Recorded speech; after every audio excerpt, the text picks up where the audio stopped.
저도 자치분권 운동을 한 20년 이상 해오고 또 전국에서 가장 큰 기초자치단체를 8년간 맡아서 운영하다 보니까 저도 모르게 자치분권의 내용에 대해서도 현실적인 것까지 많이 좀 습득하면서 또 이것을 그 국정과제 안에서 또 국가운영계획 안에서 반영하고 개선하도록 하는 일을 꾸준히 하게 됩니다. 근데 성과가 별로 없습니다. 중앙정부, 중앙관료 시각으로 보면 전혀 안 바뀌는 게 이 부분인 것 같아요. 그래서 우리나라가 다음 단계 발전을 위해서는 자치분권이 얼마만큼 시급하고 중요한가 이런 것의 관점에서 말씀을 좀 드리도록 하겠습니다. 분권을 얘기하고 자치를 얘기할 때 예를 드는 몇 가지가 있습니다. 그 중에 그 미국의 사례와 한국의 사례를 극명하게 대비시켜 놓고 볼 수 있는 것이 9.11 테러 참사 시의 미국의 대응과 또 세월호 참사 시의 한국의 대응의 모습이라고 할 수 있습니다. 이런 국가적인 재난이라든지 그 재해 사고 시에 가장 중요한 것은 골든 타임입니다. 가장 짧은 시간에 현장 대응을 가장 유효하게 긴급하게 할 수 있는 체계를 얘기할 수 있는데 9.11 테러 당시의 책임자는 뉴욕시 맨하탄 관할 소방서장입니다. 그러니까 현장에서 즉시 상황 파악하고 그때 모든 전권을 갖고 지휘를 합니다. 외부에서 누구도 그 권한에 대해서 터치를 할 수가 없습니다. 전권을 갖고 현장 대응을 하고 있습니다.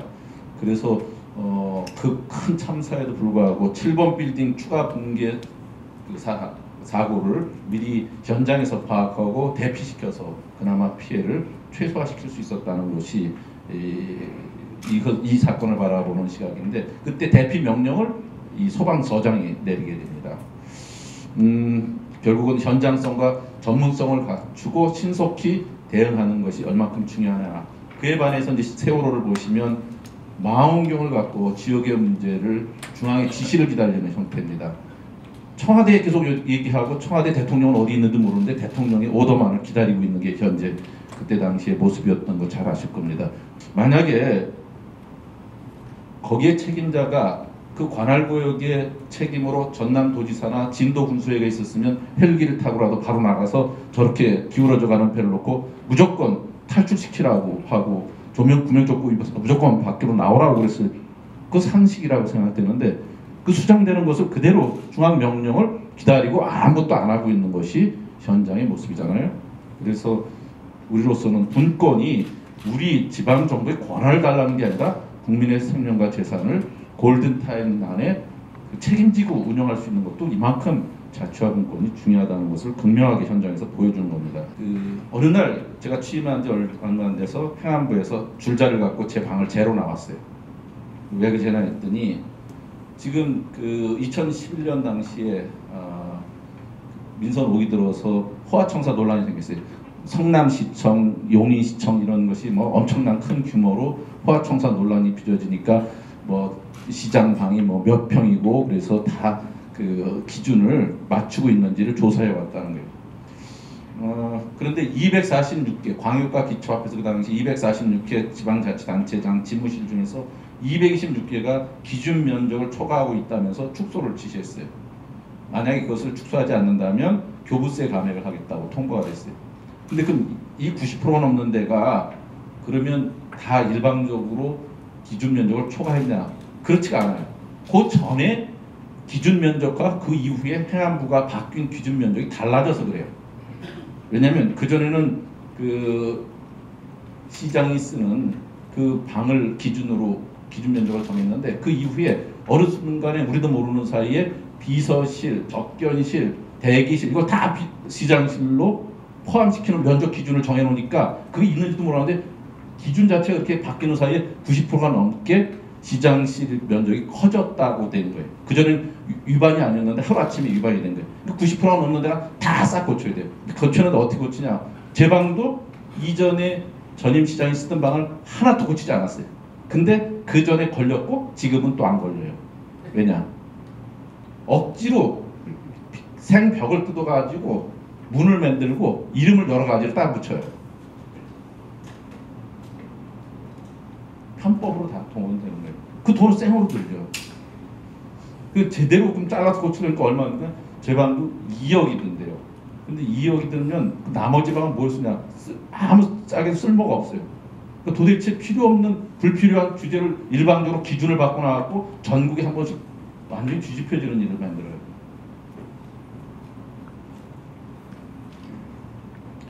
그 기존 규정에 맞게 운영되어 오던 시장 방을 그 벼랑간 임의적으로 기준을 재해석한 기준으로 통보되는 바람에 이런 일이 벌어져요. 획일적이죠. 코미디 같은 일은 어느 지자체 장 제가 방해를 방문했더니 정말 옹색해요. 그래서 어떻게 해서 이렇게 되게 됐냐 했더니 저 기준 때문에 도저히 안 돼가지고 시장방하고 부시장방을 바꿨대요. 시장방의 기준은 있어도 부시장방의 기준은 없으니까 시장방, 부시장방을 바꿨었어요.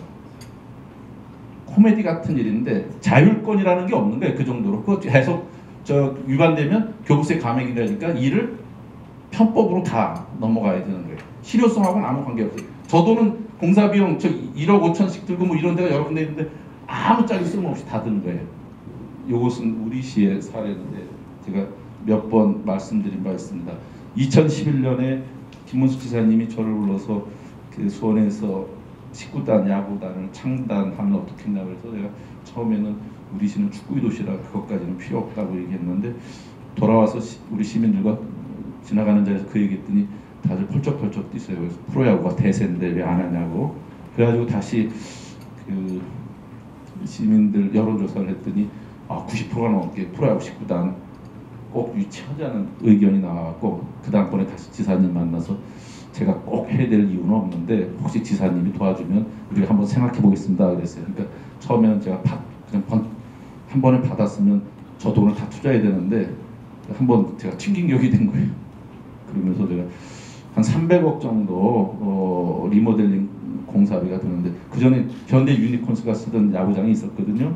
근데 이제 오랫동안 멈춰 있고 또 새롭게 야구장을 그 현대에 맞게 꾸미고 그래야 되니까 300억이 넘게 공사비가 들어서 3분의 1은 도에서 대주고 3분의 1은 뭐 국민체육기금 같은 거에서 도와주는 게 있더라고요. 그리고 3분의 1만 시비를 투자하면 돼서 도가 한 3분의 1 갖췄던 대주기로 해서 그때서 이제 추진을 했어요. 2011년 추진을 해서 2013년 연초에 전북하고 세게 붙어가지고 결국은 우리 시가 유치를 했어요. 그때마다 굉장히 긴박했고 경기대 언론인 여러분께서 정말 많이 도와주셨어요. 여기 계신 분들이 다 도와주세요. 왜냐면 전북하고 수원이 붙은 거였으니까. 그래서 유치를 했는데 2013년에 결정이 됐는데 그때 2013년부터 2015년까지는 2군을 갖고 있고 2015년 봄 시즌에 1군이 우리 KT 종합운동장 야구장에서 개막 경기를 해야 돼요. 1군 경기를. 근데 2013년에 그래서 이제 돈을 받아놓고 공사 발주를 하는데 공사 발주를 하면 300억 이상 공사니까 뭐 1군 업체에 해당된다. 1군 업체들이 큰 공사인데 그게 리모델링 공사니까 돈이 별로 크게 안 난다고 생각해서 별로 관심이 없어요. 입찰을 붙였더니 딱 한 개만 들어왔어요. 그러니까 유찰돼요. 또 다시 한두 달 막 준비해가지고 다시 입찰해요. 그랬더니 또 한 개만 들어왔어요. 또 유찰해야 되는 거예요. 근데 저는 초조한 게 2015년 봄 시즌에 맡아서 오픈해야 될 거 아니에요. 공사 마치고. 그래서 그 다음번에는 우리 직원들로 내가 책임질 때니까 이거는 계속 안 들어오는데 계속 형식 논리로 또 입찰 잡고 한 개 들어오면 또 다시 할 거냐. 이제 더 이상 돌 거 없이 그 업체가 우리 예가의 100% 수준 이내 들어와서 무조건 하자. 그랬더니 못한대요. 나중에 감사받으면 자기 징계받는데. 직원들이 그렇죠. 그래서 좋다. 감사를 받아서 징계를 받아도 내가 그 전에 다 승진시킬 테니까 그럴 사람은 나를 따라서 같이 하자 해서 몇 직원을 인사 옮길 부서는 옮기겠다는 직원들을 옮겨주고 새로 오겠다는 직원들을 모아서 2013년 결국 그 업체를 통해서 했어요. 공사를 했는데 끝나고 났더니 언론 평이 좋았어요. 굉장히 괜찮은 야구장을 리모델링해서 만들었지만 잘 만들었다는 평가를 받았어요. 2015년에 야구를 정말 재밌게 수원은 시작했는데 KT가 투자를 잘 안 했는데 지금 4년째 꼴찌 수준을 면면하고 있는데 하여튼 올해는 지금 9위를 달리고 있어요. 올해도 꼴찌 하면 저는 가만히 안 있을 생각입니다. 근데 그 2015년 그해 어김없이 감사원에서 감사가 나왔고 유찰을 했더라도 2번에 걸쳐서 유찰을 했어도 한 개 업체를 갖고 2번 그 입찰을 하고서 결국 결정을 해서 줬다고 그 징계가 내려지고 또 그 페널티가 주어지는데 320억 공사의 10%인 32억을 교부세를 감액하겠다는 결정이 있었어요. 그게 제가 지사님한테 당이 다르니까 지사님 보시기에 내가 잘못했냐, 당신이라면 어떻게 하겠냐, 당신도 그렇게 할 수밖에 없다. 그러면 내가 잘못한 게 아니고 행정에서 현장에서 이렇게 할 수밖에 없는 거라고 좀 저를 그 변호하는 그 편지나 공문이라도 써서 행안부에 좀 주십시오. 그랬더니 썼어요. 그런데 그걸 감액을 그래서 정상 참작해서 50% 감액해서 32억 페널티가 16억으로 줄었어요. 근데 16억을 교부세 감액을 통보를 받았어도 그게 잘된 일입니까? 이게 공무원들에게 어떤 정신으로 하고 그 궁극적으로 국민에게 약속한 사항을 지키느냐 안 지키느냐 아니라 그 절차, 규정을 지켰느냐 안 지켰느냐만 중요해요. 선진국은 어떤가? 예, 그 일본을 보면 일본도 고령 사회 또 장기 불황 이런 것 때문에 중앙 집권적 행정 체계로는 한계 측면에 있다는 걸 알았어요. 버블 경제라고 일컬어지는 70년대, 80년대까지 일본 경제가 엄청 성장했죠. 근데 그 이후에 꺼지기 시작했어요. 꺼지고 시작하면서 고령 사회로 접어들고 그러니까 일본이 이렇게 해서는 안 되겠다 생각해서 패러다임을 바꾸는데 그게 95년도에 지방분권 추진법을 제정하고 2000년에 지방분권 일괄법을 시행해요. 이것은 중앙의 권한을 실질적으로 지방으로 넘겨주는 방안이에요. 2004년부터 2006년까지 지방 재정에 대한 개혁이 일어나는데 중앙 권한이 지방에 많이 이용돼 있지만 실제적으로 그 재정 보존이 이루어지지 않아서 지방정부 재정난이 가중됐기 때문에 결과적으로 국세를 지방 이양시키고 지방교부금을 개혁하고 또 국고 보조금을 개혁하는데 그렇게 되면 지방 국세 부분을 지방세로 많은 부분을 바꿔놓으면 우리 그 국고 보조금이라든지 지방 교부금은 줄어요. 왜냐하면 지금까지 지방자치단체가 기초자치단체를 보면 전국 재정 자립도가 전국 기초자치의 재정 자립도가 구는 10%가 채 안 되고요. 구는 20%가 채 안 돼요. 시 단위가 보통 평균적으로 30% 수준이에요. 그러니까 전국 평균을 하면 23% 수준이에요. 기초자치단체. 근데 중앙정부는 이걸 왜곡해서 얘기해요. 전국의 지방자치단체들의 재정 자립도가 50%라요. 우리가 보는 건 20%밖에 안 되는데 50%라고 얘기해요. 왜 그러냐? 광역 기초를 다 합해서 거기서 중앙에서는 기초자치단 그 지방 정부들, 지방자치단체들의 재정 자립도로 평가해요. 그럼 40조가 넘는 예산을 갖고 있는 서울시 86% 재정 자립도 이런 걸 포함시켜서 전체로 평균 내보니까 50%예요. 근데 우리 기초지자체로 넘어오면 평균이 20% 수준인 거예요. 중앙이 바라보는 시각과 우리가 바라보는 시각이 다른 거예요. 그러면 기초지자체 입장으로는 평균적으로 7, 80%를 국가나 도로부터 받아야 되는 거예요.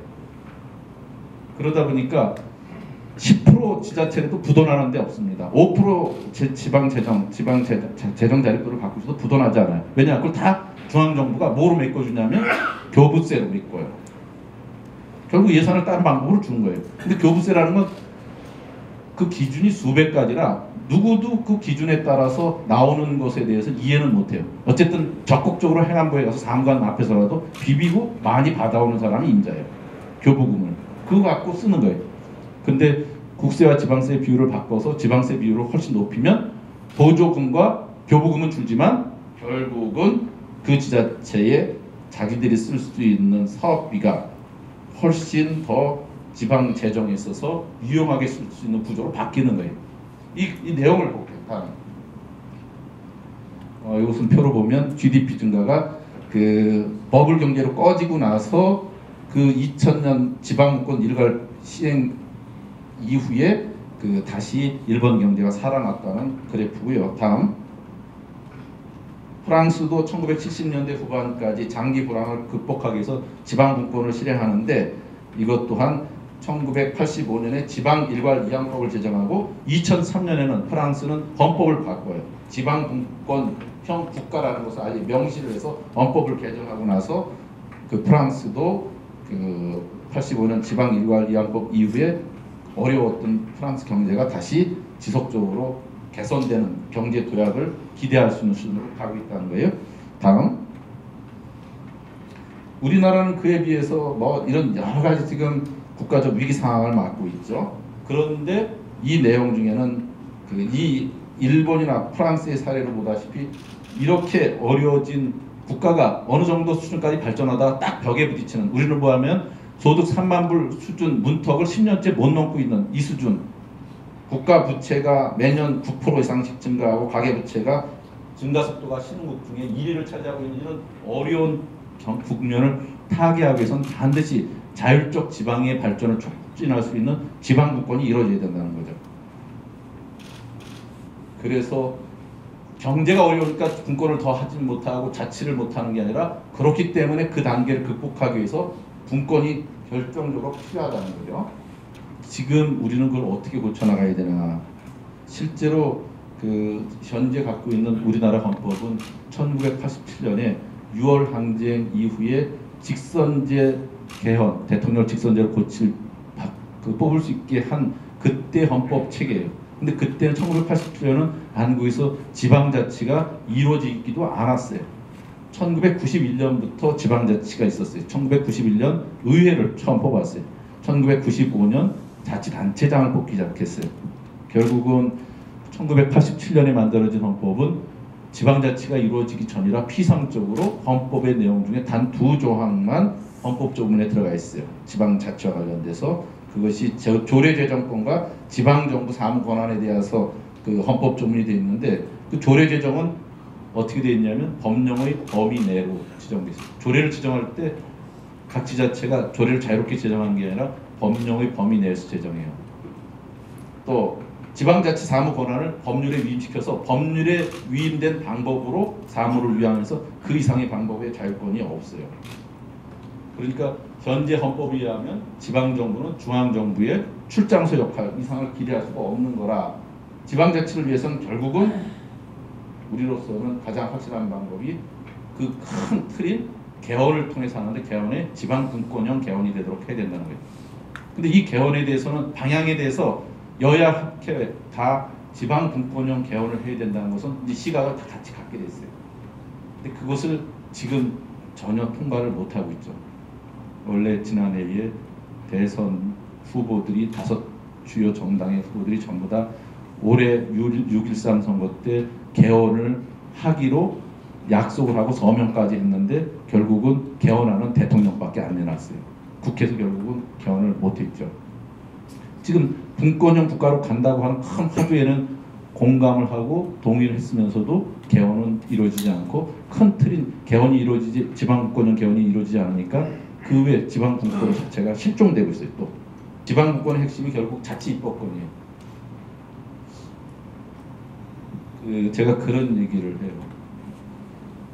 법령의 범위 내에서 조례를 제정할 수 있으니까 우리가 조례를 제정해도 이것을 다 나중에 심사를 받아요. 이것이 그 법령의 범위 내에서 됐는지에 대해서.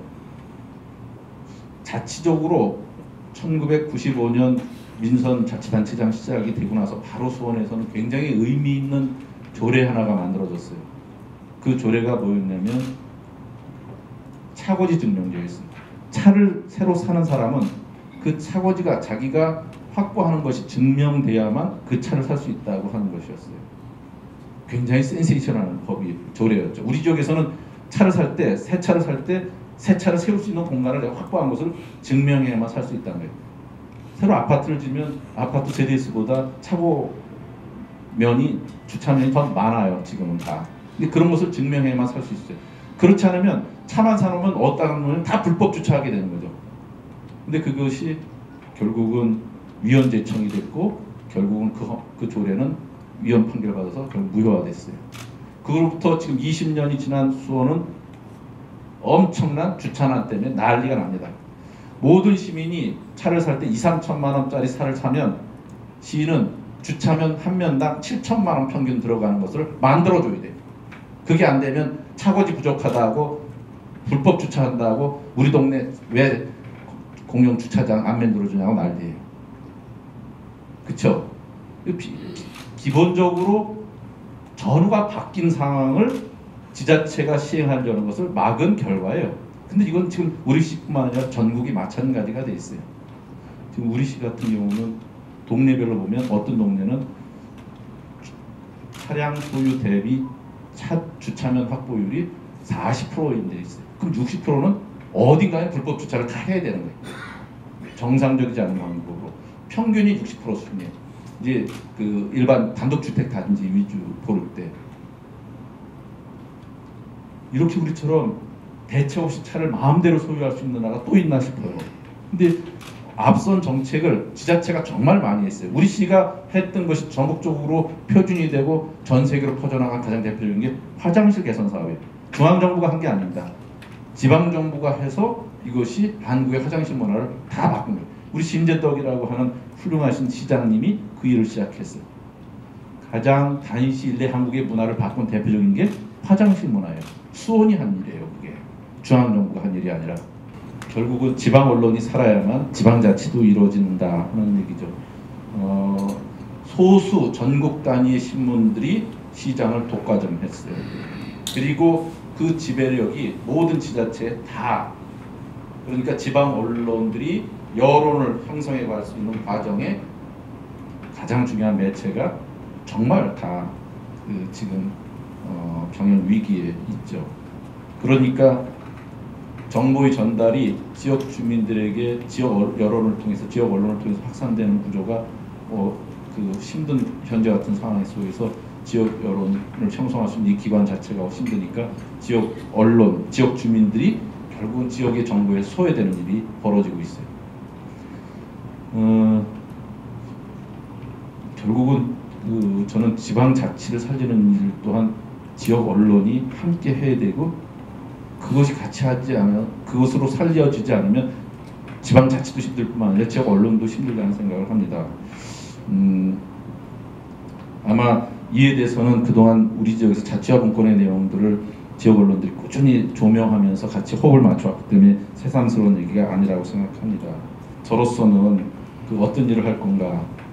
수원시는 기초지자체 중에 가장 큰 맏형격이고, 저는 자치분권 운동을 오래 해왔고, 우리 시는 민선 5기 들어서자마자 자치분권 협의회도 만들고 조례도 만들고 시민교육을 계속 해가고 있어요.